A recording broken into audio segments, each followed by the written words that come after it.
In this video, I'll show you how to make Subway's famous chocolate chip cookies at home, going through the reasons behind each step in order to achieve the perfect Subway style cookie. Even if you've never baked before, you can still get perfect results at home. To start, add a half cup of room temperature butter into a large mixing bowl, followed by 1 cup of brown sugar and a half cup of granulated sugar. Cream them together with a hand mixer or whisk until smooth.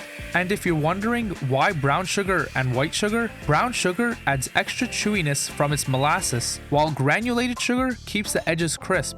Next, add a 1/3 cup of vegetable oil. Using both butter and oil replicates Subway's cookie texture. Butter adds rich flavor, while oil keeps them moist and soft. Then crack in 2 eggs. Since I'm making a half batch, I only added 1 egg. Then add 2 teaspoons of vanilla extract, 1 teaspoon of molasses, and a 1/4 cup of light corn syrup.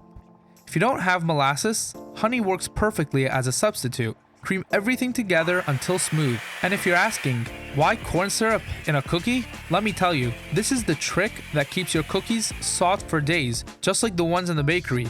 Back into the mixing bowl, add a half teaspoon of salt, 1 teaspoon of baking soda, and 3 cups of flour. Mix just until no streaks of flour remain. Over-mixing develops gluten, which can make your cookies tough and cakey. This careful mixing helps create a soft, tender crumb that melts in your mouth. Now fold in 2 cups of semi-sweet chocolate chips. Semi-sweet chocolate balances the sweetness of the dough. Now here's a crucial step. Wrap your dough in plastic wrap and chill it in the fridge for 1 to 2 hours. Chilling the dough really firms up the butter and adds a really deep flavor to the cookie dough. If you skip this step, you'll notice the cookies will spread too much in the oven and lose that bakery-style, rich, deep flavor. Once chilled, scoop the dough into 2 tablespoon-sized balls and place them on a parchment-lined baking sheet. If you want to see more videos showing how to make famous restaurant recipes at home, make sure to subscribe so you don't miss the next one.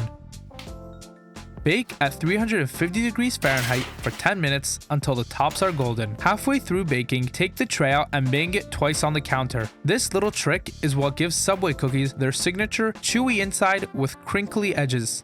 And that's how to make Subway's famous chocolate chip cookies at home. I hope you enjoyed this video as much as I enjoyed making it. If you did, check out this video on how to make Subway's new foot-long cookie at home. Enjoy!